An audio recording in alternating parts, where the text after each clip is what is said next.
Hey guys, Spiritual Muse here, your source for all things spiritual, always open to questions and ideas for future videos. So thanks for tuning in. We're here today to talk about a full moon in Aries on Sunday, October 13th. So Aries is the first sign of the zodiac, so he is the go-getter, right? This is the go-getter of the zodiac. This is a fiery and rash energy. It's a fire sign. And it's really kind of a competitive sign too. So you want to remind yourself at this time that life isn't about competition. You might be comparing yourself to everyone around you. It's not a race, it's not a competition. Go at your own speed, right? Don't let that energy impact you too much. You might also want to ask yourself if you've been too argumentative or selfish or maybe impulsive or competitive. And if you have been having enough fun, that's important too. Have you been a little too serious or have you been taking time for yourself to have fun? Because that's important too.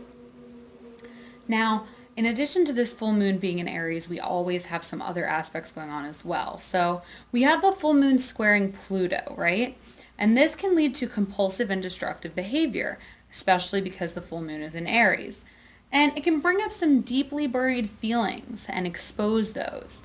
And it can be difficult to control them when they're exposed, and they can often be exposed to the public. So this can be happening to public figures, you know what I mean? So big things might be coming up for them. Some things might be coming up for you as well. Now, that is sort of the crisis of this full moon, but we also have an opportunity. Because of that crisis comes an opportunity. We have the full moon trine Jupiter, and this brings about openness and open-mindedness and optimism. So, there's going to be an awareness of these intense emotions because of the Pluto square, and we're going to be able to share that with loved ones, hopefully, if we can, if we're using this positively, right? And that's going to help us to transform and evolve. So if we can acknowledge these shadow aspects of ourselves that are coming up, these destructive things, and we can talk it through with the people we love who support us, that won't judge us for these things, then we can have a really wonderful experience in our intimate relationships, really being vulnerable with these people, being authentic about who we really are, because, it's not always sunshine and butterflies. Life is a whole realm of emotions, and we all have these issues. And if we can share them with the people we love during this full moon time, it can bring us closer. So it can be really powerful for our family, friends, and intimate relationships. And the relationships will really benefit from that honesty and that authenticity. Now, last but not least, we have something that wouldn't normally play a major role. It's a semi-sextile with Jupiter and Pluto. And this is actually going to come into play a lot bigger.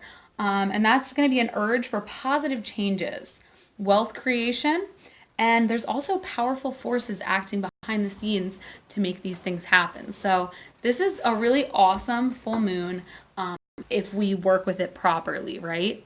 So it's going to be really, really amazing for us if we can work through this in a positive way, and we can take all this stuff that's coming up and really spin it in a way that can help us to grow. So if we can acknowledge these things and speak about them and talk to someone who can help us work through them, it can really bring about a lot of positivity for us and positive change, which is always good, right? As long as we don't just try to push it back and bury it back down, then we're going to be doing really well this full moon.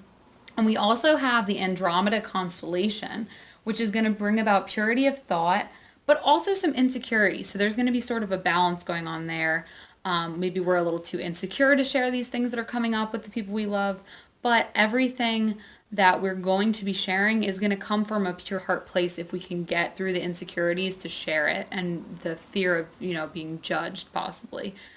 It's going to come up in a pure way if we can share it with the ones we love. So don't be afraid to share some deep, dark, possibly things about yourself with the ones you love, because you're going to do it in a pure way that people are going to see that even if it's something negative coming up, that you're telling them because you're trying to change and because you have this sort of propulsion from the Jupiter semi-sextile Pluto to urge you for positive change, to see these things as they are, to see yourself as you are, and to admit that, you have faults and that you can overcome them and use those faults to change yourself. If we can acknowledge the negative in ourselves, we can heal through it and become better, rounded people.